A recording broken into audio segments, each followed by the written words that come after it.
आज का दिन उस महान व्यक्ति को याद करने का है जिसने कानून बनाकर पंजाब और हरियाणा के किसानों को साहूकारों के चंगुल से और औपनिवेशिक कर नीति से मुक्ति दिलवाई थी। बात कर रहे हैं सर छोटू राम की। आज उनकी 144वीं जन्म जयंती है। सर छोटू राम ने उस समय पर वो काम किया था जो ना तो कोई वकील कर पाया था, ना कोई जज कर पाया था और ना ही कोई अधिकारी कर पाया था। उन्होंने ऐसे 3 कानून लिखे जिन्होंने औपनिवेशिक कर्ज जाल की कमर तोड़ दी थी।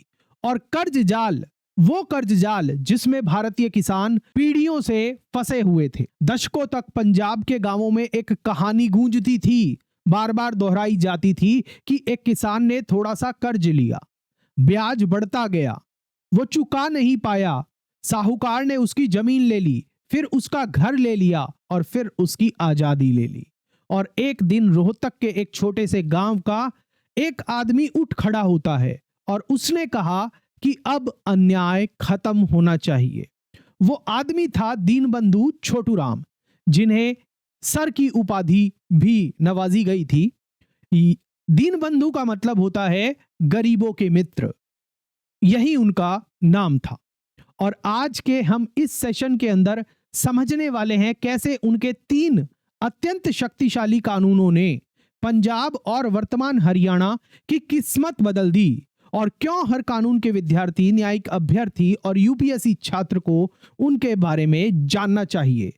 आप देख रहे हैं जुडिशियल योगी की टॉप 100 लीगल लेजेंड सीरीज का अगला अध्याय और आज के एपिसोड के अंदर हम सर छोटू राम के कानूनी कंट्रीब्यूशन का जिक्र कर रहे हैं, उसी का विश्लेषण कर रहे हैं। वीडियो को स्टार्ट करने से पहले बता देता हूं कि मेरा नाम आशीष जैन है और मैं संस्थापक हूं दून लॉ मेंटर का, जहां हम आपकी तैयारी करवाते हैं हमारी ऐप दून लॉ मेंटर के माध्यम से फॉर जुडिशरी और एपीओ एग्जामिनेशन। तो चलिए कहानी की शुरुआत करते हैं और कहानी की शुरुआत करते हैं सीधे मिट्टी के साथ, गांव की मिट्टी के साथ। गांव का वो लड़का जिसने किसानों का दर्द अपनी आंखों से देखा था। सर छोटू राम का जन्म 1881 में गढ़ी सापला, जो अभी वर्तमान हरियाणा में है मगर उस समय पर पंजाब का हिस्सा था, में हुआ था। वो एक किसान परिवार में पैदा हुए। उन्होंने बचपन से ही देखा कि कैसे ब्रिटिश राज्य की जो जमीन राजस्व नीतियां हैं और बेरहम साहूकार किसानों को तबाह कर देते थे। पैटर्न उस समय बेहद सरल लेकिन बहुत क्रूर था।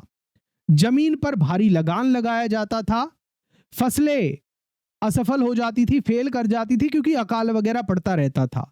मजबूरी में किसान क्या करता, कर्ज लेता था और ब्याज इतना अधिक होता था कि वो कभी उसे चुका ही नहीं पाते थे और फिर साहूकार किसान की जमीन छीन लेता था।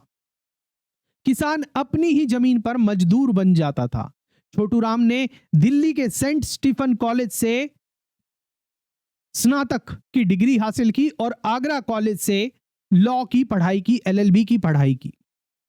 लेकिन अपने गांवों की जो पीड़ा है वो कभी नहीं भूले।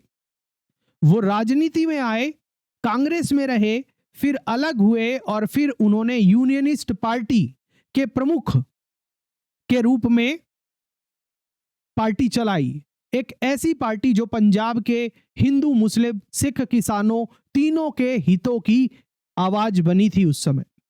1937 के चुनाव के बाद यूनियनिस्ट पार्टी सत्ता में आई और छोटू राम राजस्व मंत्री यानी कि रेवेन्यू मिनिस्टर बने।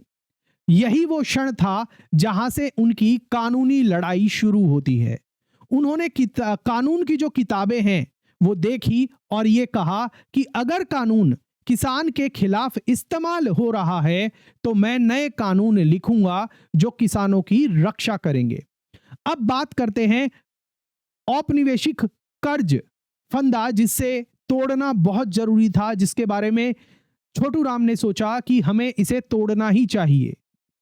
3 बड़े कानूनों पर आने से पहले यह समझना बहुत जरूरी है कि उस समय समस्या क्या थी। ब्रिटिश शासन में पंजाब में क्या होता था, कर्जदाता को पूरा, जो कर्जदाता होता था उसको कानून का पूरा संरक्षण प्राप्त था और जो कर्जदार था जिसके ऊपर जिसने कर्जा लिया हुआ था वो पूरी तरह असुरक्षित होता था। अदालतें सबसे पहले कर्ज की रसीद, चिट्ठी और डिक्री देखते थे, किसान की स्थिति नहीं देखते थे। ब्याज उस समय बेहद ऊंचा होता था। जमीन की कब्जेदारी व नीलामी आम बात उस समय होती थी और कई सौदों में किसान को सही जानकारी भी नहीं होती थी। इस व्यवस्था को बदलना एक बड़ा संघर्ष था, लेकिन छोटू राम ने ठान लिया कि इस कर्ज व्यवस्था के खेल को उलटना ही है। उन्होंने 3 महान कानून उस समय बनाए थे जिन्हें आज हम छोटू राम के कानून के नाम से जानते हैं। उन तीनों कानून का नाम मैं आपको बता रहा हूं। पहला है Punjab relief of indebtedness act of 1934, Punjab relief of indebtedness act of 1934, इसके बारे में आगे बताऊंगा। और दूसरा कानून था पंजाब डेटर्स प्रोटेक्शन एक्ट 1936 का, और तीसरा कानून था Punjab restitution of mortgage lands act 1938 का। अब हम इन्हें एक एक करके सरल भाषा में समझते हैं। सबसे पहले कानून की बात करते हैं। पहला कानून था Punjab relief of indebtedness act 1934 का। यह वो कानून था जिसमें कर्ज के दलदल से किसानों को निकालने के लिए प्रावधान किए गए थे। इस कानून ने किसान और साहूकार के रिश्ते को जो नियम थे उन्हीं को बदल दिया था। और इस कानून ने क्या किया अब उसको समझते हैं। इस कानून ने सबसे पहले डेट कॉन्सिलेशन बोर्ड स्थापित किए। जो ये डेट कॉन्सिलेशन बोर्ड थे, इनका काम क्या था? इनमें कर्ज समन्वय बोर्ड बनाए गए। इस कानून के तहत कर्ज समन्वय बोर्ड बनाए गए। किसान अपने सभी कर्ज को लेकर बोर्ड के पास, इस रिकॉन्सिलेशन बोर्ड के पास सीधे जा सकते थे। और महत्वपूर्ण समझौता कौन कराता था? ये बोर्ड कराता था।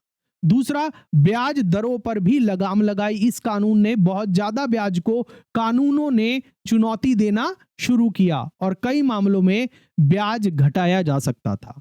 और तीसरा, इस कानून की खासियत यह थी कि सभी कर्जों को एक जगह हल करना। किसान पर अलग अलग लोगों के कर्जे होने पर बोर्ड एक समग्र समाधान देता था। वो कानून किसानों के कार्य प्रणाली को दुश्मन नहीं बल्कि किसानों को वो पीड़ित मानता था। अब इसके बाद आगे बढ़ने से पहले अगर आप को ये सेशन समझ आ रहा है, पसंद आ रहा है, तो एक बार थम्स अप करके वीडियो को लाइक जरूर कर दीजिएगा। अब बात करते हैं सर छोटू राम के दूसरे कानून की, जो कानून था पंजाब डेटर्स प्रोटेक्शन एक्ट 1936 का। इस कानून ने छोटे जो किसान थे, छोटे किसानों को अदालतों के कठोर आदेशों और साहूकारों के अत्याचार से बचाया। इस कानून की मुख्य बातें ये थी कि डिक्री एनफोर्समेंट पर रोक लगाई। इस कानून ने कैसे लगाई? डिक्री होने के बाद भी साहूकार कितनी दूर तक जा सकता था, इसकी सीमा तय हुई। दूसरा, कृषि भूमि की रक्षा हुई। उस भूमि को जिसकी जरूरत किसान को जीवित रहने के लिए है, उसे पकड़ना या उसको बेचना बहुत कठिन कर दिया गया। मतलब जो जीवन यापन के लिए कृषि भूमि थी, उसको कोई भी साहूकार ले नहीं सकता था, उसको कोई भी छीन नहीं सकता था। ये प्रावधान इस कानून के तहत किए गए। और गिरफ्तारी और उत्पीड़न पर भी रोक लगाई। इस कानून ने किसानों के उत्पीड़न पर भी रोक लगाई, उनकी गिरफ्तारी पर भी रोक लगाई। केवल कर्ज न चुकाने पर गिरफ्तारी को सीमित किया गया और उत्पीड़न रोकने की भी इस कानून के तहत व्यवस्था की गई। यह कानून किसानों को जो है वो मानवीय सुरक्षा देता था। अब आगे बढ़ने से पहले मैं आपसे एक सवाल पूछना चाहता हूं। आपने देखा पहला कानून जो सर छोटू राम का था वो राहत देता था, रिलीफ देता था, जबकि जो दूसरा कानून था वो सुरक्षा देता था, यानी कि प्रोटेक्शन देता था। अब एक सवाल है आपसे मेरा, क्या आज के भारत में अभी भी छोटे किसानों और छोटे कर्जदारों को ऐसे मजबूत सुरक्षात्मक कानूनों की जरूरत है? अपना जवाब कमेंट सेक्शन के अंदर दीजिएगा, हाँ या नहीं में, और उसके पीछे का कारण भी बताइएगा। अब बात करते हैं सर छोटू राम के तीसरे कानून के बारे में, जो था Punjab restitution of mortgage lands act 1938 का। ये कानून था। इस कानून का पर्पस क्या था, उद्देश्य क्या था? ये कानून छिनी हुई जमीन किसान को वापस दिलाने का कानून था। समझ रहे हैं? एक बार साहूकार ने या सरकार ने, किसी व्यक्ति ने किसान की जमीन छीन ली, तो वो छिनी हुई जमीन वापस किसान को मिले, उसके लिए इस कानून ने प्रावधान किए। यह कानून उन किसानों के लिए जीवन रक्षक था, जिनकी जमीन बहुत पुराने बंधक के कारण दशकों से साहूकार के कब्जे में फंसी हुई थी। और इस कानून की मुख्य बातें ये थी कि सबसे पहली बात, पुराने बंधक जमीनें छोड़ी गई और नई न्याय व्यवस्था बहाल की गई। यह कानून 8 जून 1901 से पहले के बंधकों पर लागू था। और दूसरा, मूलधन देकर जमीन वापसी का प्रावधान था इस कानून के तहत। मूलधन यानी कि जो प्रिंसिपल मनी, जो कर्ज का अमाउंट था, सिर्फ आपको वो देना है, वो देके आप अपनी जमीन वापस ले सकते थे। जो एग्जॉर्बिटेंट, जो बहुत ज्यादा ब्याज का पैसा था, उसकी जरूरत नहीं थी। किसान क्या कह सकता था कि मैं मूलधन चुका देता हूं, जो मैंने आपसे मेन कर्जा लिया है मैं वो दे रहा हूं, ब्याज छोड़ो, मेरी जमीन मुझे वापस कर दो। यह प्रावधान इस कानून के तहत किया गया था। और तीसरा प्रावधान इस कानून के तहत वो था कि बेनामी चालों पर रोक ये कानून लगाता था। साहूकार क्या करता था कि अक्सर बेनामी तरीके से जमीन अपने पास रख लेते, किसानों की। और संशोधनों ने इन चालों को, इस कानून के संशोधनों ने इन चालों को कम किया। यह कानून किसान को नई जिंदगी देता था। अब बात करते हैं इन तीनों कानूनों के संयुक्त प्रभाव की। क्या इनका कंबाइंड इफेक्ट था, उसको समझते हैं। बड़ी पिक्चर देखिएगा। जो 1934 का एक्ट था, रिलीफ ऑफ इंडेटनेस देता था, जबकि मतलब कर्जे से मुक्ति देता था। और 1936 का जो कानून था वो डेब्टर को प्रोटेक्शन देता था, मतलब कर्जदार को सुरक्षा देता था।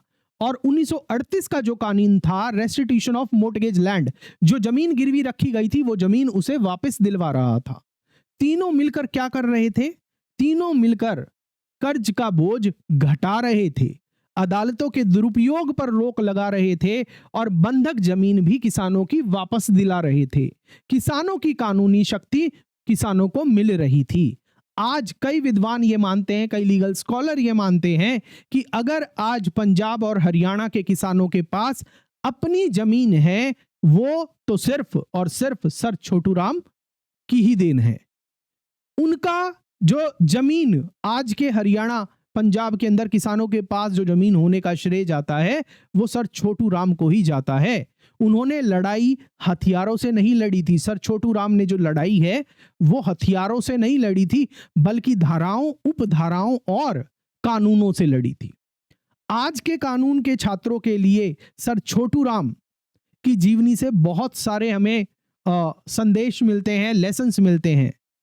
वो क्या है? सबसे पहली बात, कानून का असली उद्देश्य जीवन बदलना है। ये बात सर छोटू राम के जीवन से हमें पता चली।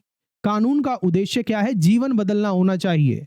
दूसरा, सामाजिक वास्तविकता समझे बिना कानून कमजोर पड़ जाता है। मतलब जो एक्चुअल रियलिटी है, सोशल रियलिटी है, उसको समझे बिना अगर आप कानून बनाओगे तो आपका कमजोर कानून होगा। अगर आप उसको समझकर कानून बनाओगे तो कमजोर कानून भी आपका स्ट्रांग तरीके से इंप्लीमेंट किया जा सकता है।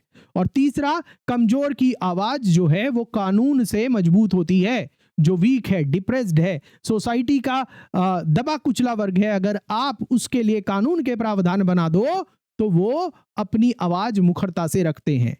क्रांति हमेशा शोर नहीं करती, ये बात ध्यान रखिएगा।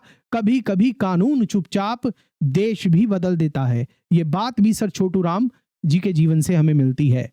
अब अंत में हम अपने निष्कर्ष पर चलते हैं। निष्कर्ष यही है कि ब्रिटिश राज के नीचे जो असली लड़ाई जो है वो खेतों में हो रही थी।